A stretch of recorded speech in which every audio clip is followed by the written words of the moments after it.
Yo, what's up guys? It's Interest here, and today I'm going to be showing anyone who doesn't know or hasn't watched all these videos that have been out lately what Solo Hunter is, why you might like it and why you might not like it, and the general way you're going to be playing through this game and the different features it has. So first of all, I'm just going to say this game is similar to games like Dungeon Quest, Dungeon Heroes, any game that has you running through different worlds and killing things and killing a boss at the end, and then you farm like good loot drops, armor, weapons, and you can like reroll stuff, but I'll show you all that. So first of all, when you spawn, you're going to have like a little intro cutscene where you fight the statue, and once you do that, you'll be brought here, and the first thing you want to do is talk to the first little quest guy here, or you can otherwise click track over here and it will tell you where to go. And once you talk to him, he will give you a little quest. I've got a job for you, Golden Horde, don't die out there. Now, when you begin the game, there'll be a certain quest line you have to follow, but it's very streamlined and easy to do. So the gameplay loop for this game is you basically go around and you have your power stat over here and you have different gates, and you basically do the gate that you can do. So you'll start with 0 and you put on gear, you put in your stat points, and that will raise your power level, and then you can then progress to other ones, and you'll also level up, which gives you more stat points. And yeah, it's quite repetitive, but the game is very easy, and it's kind of like shut your brain off and get it done type thing. So I'll quickly just go into Dungeon 0 real quick, or Dungeon, the first one in this game, and show you what's up with it. Alright, you load in, start dungeon. Now, the visuals in this game are kind of crazy, so a lot of people, have high hopes for it. So I think it's good to, get into the game now when it's early, because you'll get all the good stuff when it comes out, and there won't be just an overwhelming amount of content. Alright, so with the earlier dungeons, you'll only have one room with enemies before you get sent into the boss room, but that increases the higher rank you are. The bosses have different moves, you'll have to dodge around. I'm going to avoid hitting it for a sec because I know I'm going to one-tap this thing. But look at this player go. Oh my god, this is going to be you. Wow. Amazing. Holy. Alright, I'm just going to kill it now. But every time you kill it, you'll get some mastery XP for your weapon. I don't know why that said failed there. You'll get a little XP. If you clear under a minute, you get extra. And you also get like a mastery skill tree for the weapon you're using. And there are a few basic ones. You have like sword, axe, and spear, and scythe. It's pretty simple, and for the most part, you'll be using a sword because daggers share the skill tree with swords. But I'm not trying to do a real in-depth guide here, I'm just showing you what's up. You open your chest and you will get something cool. Now, in terms of the drop rates, it's typically like 1% to like 5% of a kind of like a legendary drop, and usually like 0.7 for a mythic drop. And you'll know when you have a mythic, because when you open a chest, it will be like 2 times the size, and it will take about 2 times the time to flip it open. But yeah, that is basically it for Solo Hunter right now. It just has you going to all these different dungeons. I mean, all the bosses are different, all the enemies are different, and all the gear you get is different. So, for example, if I go in my inventory and show you guys real quick some of the systems they have to do with armor. You have so you have set pieces, which are like, as you read here, like this is the Oathkeeper set from the desert, and you gain extra health when you have 2 pieces equipped, and when you have all 3, you get a burn passive. And with the iron armor, if you wear all pieces of the iron set, you get 20% melee damage. So it kind of like motivates you to try and get the whole sets, because they are way better together than apart. And also better for the drip, because who wants to mix match a bunch of random like items and just look like a goofball? By the way, if you want to toggle your armor on or off, you can go inventory to armor. Oh no, to this little first section here down here, and then show armor, and then boom, there you have it. But I like to hide it. I don't know why I was bold that, because it is just trippy. So yeah, there are 2 main directions you're going to have to choose to go for when you start this game, and that is whether you want to be a weapons user or a rune user. And early game, I'm going to have to heavily recommend you go weapons. So when you start this game, there are a ton of stat reset codes, so don't worry about it. Just go into stats and put literally So for example, say I put 500 in strength, defense will have like 400. So basically put 100 less in defense than you would in strength, and make sure you get at least like 50 stamina and at least like 100 agility, and you'll literally be good to go on weapon. You'll just be dashing around, M1ing everything, and that is basically all you need to grind really quickly. But wait, how do you get enchants and stuff? Well, let me just quickly find the enchant area, which if you follow me, I'm at spawn right now. You just want to run over here. So you run forward, and boom, past this little power break, you are here, the enchant area. Now here, you'll basically use the stat crystals you get from the shop and from doing power breaks, which are these, and you can reroll, and then you can use perfect stat cubes to specifically reroll certain things. So if I go on here, you can see I've got Sharpshooter 4 and Deadly 4. Now when it comes to the enchants and that you get, and probably what the best ones are, is going to be Sharpshooter, Critical, and Deadly Hunter. Those are the best because they literally just make you deal more damage, make you deal more critical, like rate and damage. And yeah, and also keep in mind that these enchant systems go from levels 1 to 5. So you want to get the 5 or the 4, but only do it if you have the rerolls, you know, you got to settle sometimes. But yeah, that is currently the gameplay loop of the game. If I go to stats on reroll, you have class rerolls. Now, in the latest update, they did add something, which I'll show you in a moment, which are like super red dungeons, which you do a little quest line, you do 3 super red dungeons, and then you get a class reroll. So they made that more accessible if you want to really get that assassin or tank. At the minute, I'd say tank is meta if you're really like interested in being the best you can. But yeah, if I'm at spawn, you go to the caves dungeon here, and then you come around the corner, and you are here. And it's this little guy by the fountain. You have a chat with him, you're like, hey, what's up, man? Prove your strength by clearing 3 red gates. Succeed, and I'll grant you the power to reroll your class. Are you ready? Yes, let's do it. It'll spawn in front of you. Red gate. Rank A. When it comes to doing this, I reckon you should at least be quite progressed in the game. I'm not sure like what these difficulties actually are because it doesn't specify. But A rank, I'd say you have to at least be maybe like 150k or something to do this. Yeah, and it has a cool little intro whenever you go in a red gate as well. They're basically just blue gates with more HP and more damage. Snow dungeon in particular, if you don't know, you just break the walls and you just go on through. But yeah, these guys have a lot of health. I'll just skip to when I complete this and then you'll see what it's about. Yeah, on second thoughts, guys, I think you need to be max level for that stuff, because that was not easy at all. Let's just get rid of that there. But yeah, that is basically the game, and you want to start with weapons because you can just go around hitting enemies and clearing them really easily. But late game, runes can become really good. They do a lot of damage, they have really cool abilities, very flashy, so if you like the visual stuff in games, then runes are probably the thing for you. But yeah.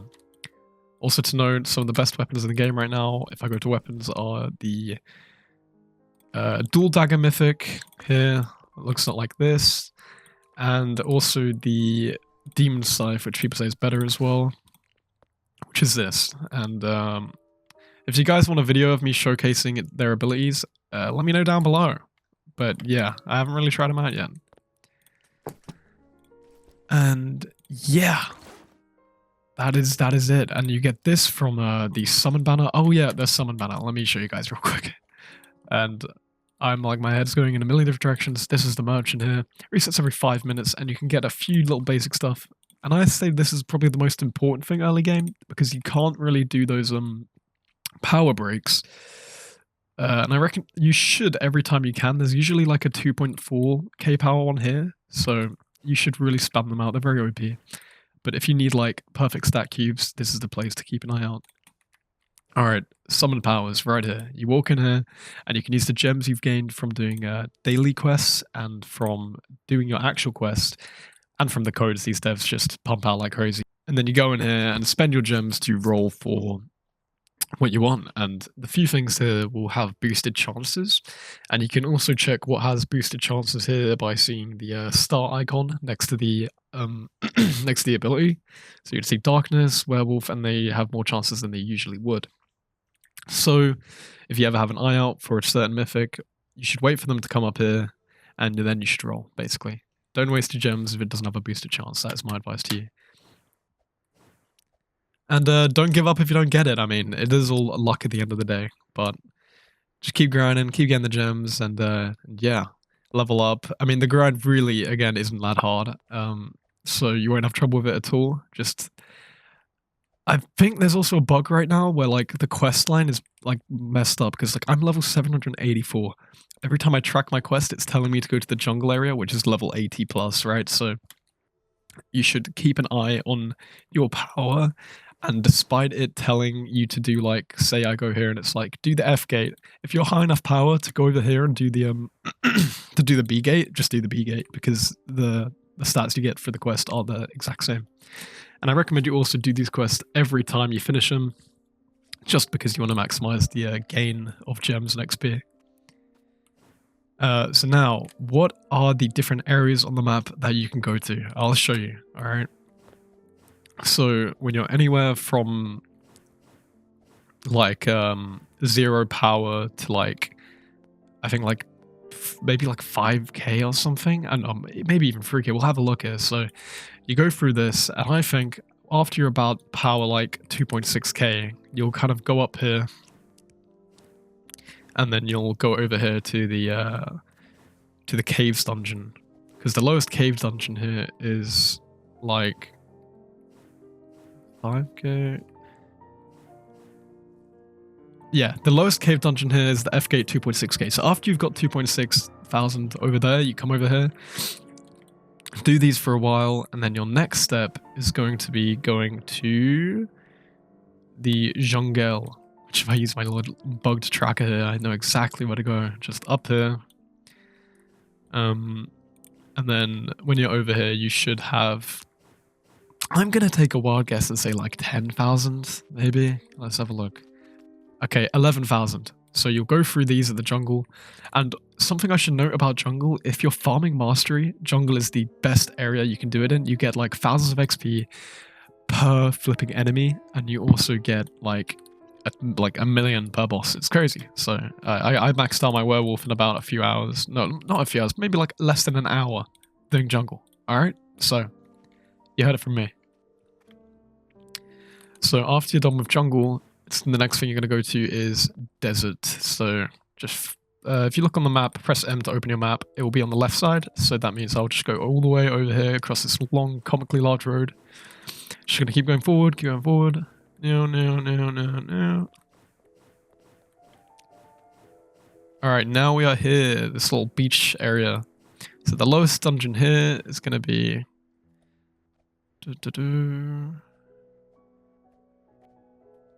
Yeah, the lowest dungeon here is like 32k. So you'll be at the jungle for a little while, and then you come over here. And once you've done all of these desert ones, and also this is the quest guy here, if you want to know. And then, and in the jungle over there, I didn't mention, but it was the monkey guy.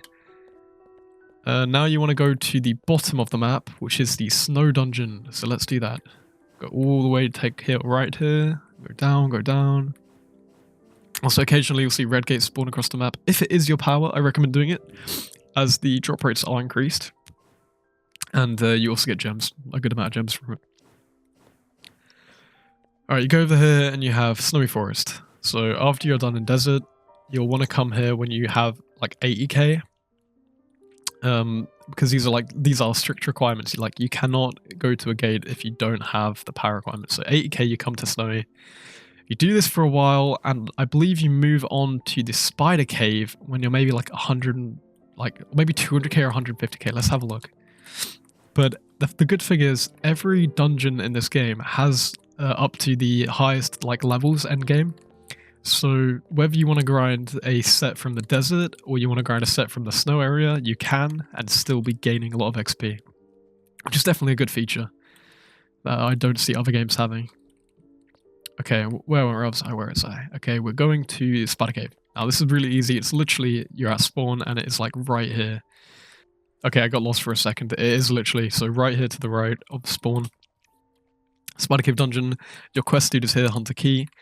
This was a bit of trouble because you have to like go back and forth and stuff, but I'll show you a little fun little trick if you want to know. And that is okay, that is so if I pick this dungeon here, you have an option to queue. And you queue for the dungeon and say like you don't have your quest, so you come up here, and then you grab the quest and you just press start after that. And this also works if you want to go check the merchant. You queue for the gate, you reset your character, and you go to spawn, all the way to spawn. It's still on your screen. You go to like buy, you can buy anything here, and then you just press start game, and then it will take you to the dungeon. And then when you exit the dungeon, you'll be back at the dungeon area. So that is a pretty good way to optimize your time. But yeah. But hold on, you guys must be wondering, where the hell do I put in all these codes that I'm seeing on the Discord? Where? Well, be afraid no more, because you press and it is in this bottom area in that snowy place I showed you a second ago. So you're just going to want to go down, go all the way over here to this road. Go, go, go, go, go.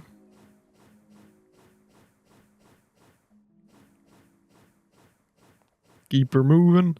And right at this little like warehouse here, there will be this little NPC dude here. You talk to him, and here you go. You have codes, and you type these in. You'll get a ton of gems right now. You'll get class rerolls, stat resets, and yeah, that's pretty much it. So I'm gonna now tell you my final thoughts on this game at the minute. I mean, it has just come out, and the first update, a lot of people in the community were upset about because it wasn't really like that content driven. They just added like a rune, but I do think this game's got potential, right? For any of you Dungeon Quest players back in the day, hearing that game got cancelled, I'm sure you all are just looking for the next thing.